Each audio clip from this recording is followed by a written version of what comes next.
Oke, halo guys semuanya, teman-teman sekalian. Live. Oke, halo teman-teman. Bingung gue pembukaannya gimana. Oke, ya, oke, halo. Kita langsung aja belajar tentang orbit geostasioner kali ini.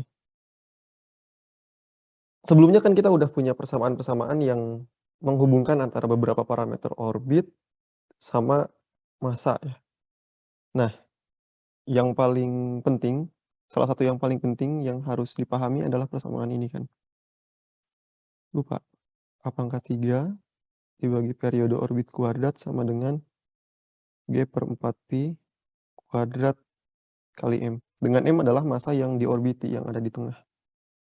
Jadi kalau ini benda yang mengorbit, massa yang diorbiti di sana, ini ada M, benda yang mengorbit, massanya yang lain. Biasanya kita mengasumsikan massa benda ini dapat diabaikan. Jadi M yang diorbiti jauh lebih besar daripada M kecil. Nah, untuk satelit yang ngorbit bumi, pada beberapa kesempatan kita butuh satelit yang selalu tetap posisinya di atas suatu titik, di atas permukaan bumi. Jadi kalau misalnya ini bumi nih, ini poros rotasinya misal, terus ini suatu lokasi di mana Bandung lah misalnya lah ya. Terus ada satelit Telkom di sini, di atas Bandung. Nah, kita butuh satelit yang ngikutin si Bandung ini. Jadi ketika Bandungnya berotasi ke sana, satelit juga ikut, letaknya tetap di atas Bandung.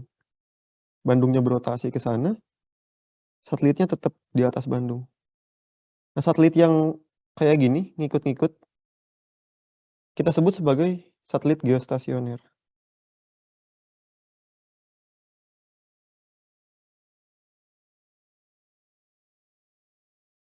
Jadi dia disebut geostasioner kan berarti diam terhadap suatu titik di atas permukaan bumi. Nah, artinya karena idenya barusan dia harus ngikut-ngikut terus di atas suatu titik di, permukaan bumi, suatu titik tertentu, berarti ini harus banget periode orbit satelitnya itu sama dengan periode rotasi bumi. Dan kita tahu bahwa periode rotasi bumi ini panjangnya adalah 23 jam, 56 menit, 4 detik. Ini bisa kita ubah jadi sekon semua kan ya, karena nanti pas masuk di rumus yang ini, kita bakalan butuh semua besaran yang lain itu dimasukkan dalam satuan internasional.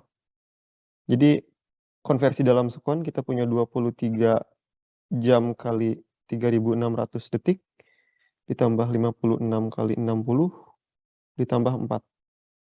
Ini ada angkanya lah dalam detik. Belum ngitung lagi. Bentar, kita hitung ya.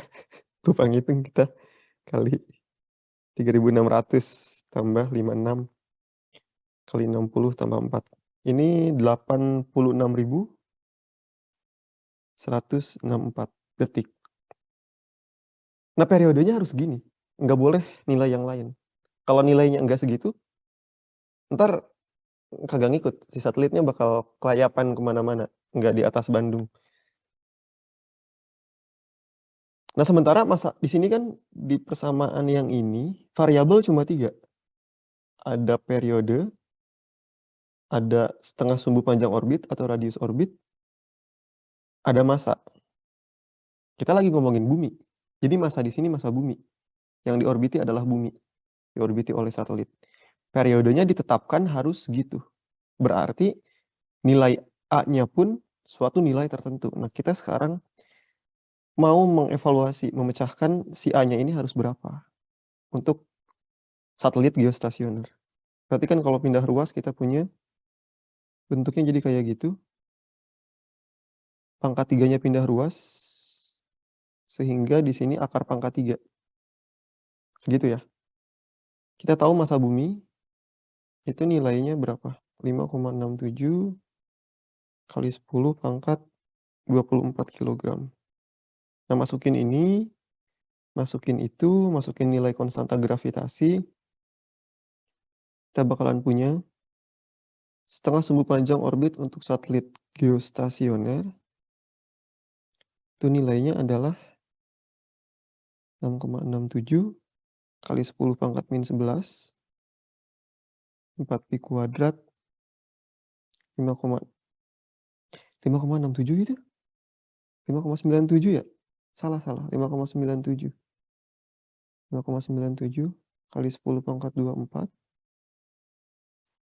86164 kuadrat, pangkat 1/3. Kalau kalian hitung, kalau kita hitung, ini hasilnya, bentar ya.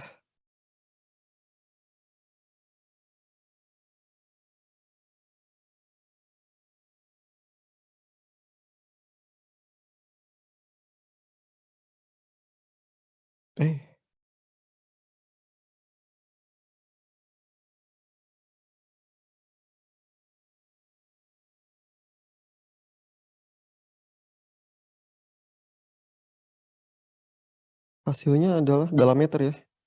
4,22 kali 10 pangkat. Banyak, bos. Berapa sih? 7 pangkat 7 meter. Ya kalau diubah ke kilometer supaya lebih kebayang, ini 42.158,7 kilometer. Ini radius orbit untuk orbit geostasioner, nggak boleh yang lain. Harus di sana. Makanya orbit geostasioner ini desek-desekan, orang-orang berebut pengen punya juga orbit geostasioner. Karena terbatas banget kan, cuma di radius ini doang.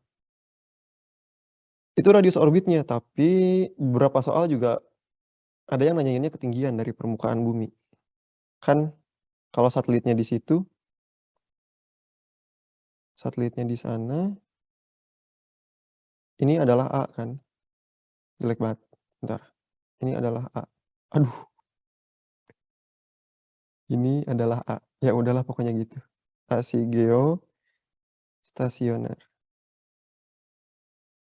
Ini adalah R bumi yang besarnya kita tahu 6378. Nah, ini ketinggian. Jadi dari gambar ini kita tahu bahwa A itu sama dengan H ditambah R bumi. Jadi kalau soal nanyainnya H, ketinggian dari permukaan bumi, ya tinggal dikurangi aja. A geostasionernya dikurangi R bumi. 6378. Berapa ya? Kalau kita hitung. Nilainya 35.780 ya, 0,07 kilometer. Kayak gitu tentang orbit geostasioner. Jadi ide awalnya kita pengen punya satelit yang dia terhadap permukaan bumi itu diem. Nggak keluyuran kemana-mana. Tetap di atas suatu titik di permukaan bumi. Gitu. Oke ya, taps. Paham lah ya? Paham dong. Habis ini kita belajar apa ya? Transfer orbit dan pusat massa. Jadi tetap stay tune sama video-video yang lain. Biar kita belajar sama-sama. Kalian sih yang belajar, saya mau udah. Oke, sampai jumpa di video selanjutnya. Thank you.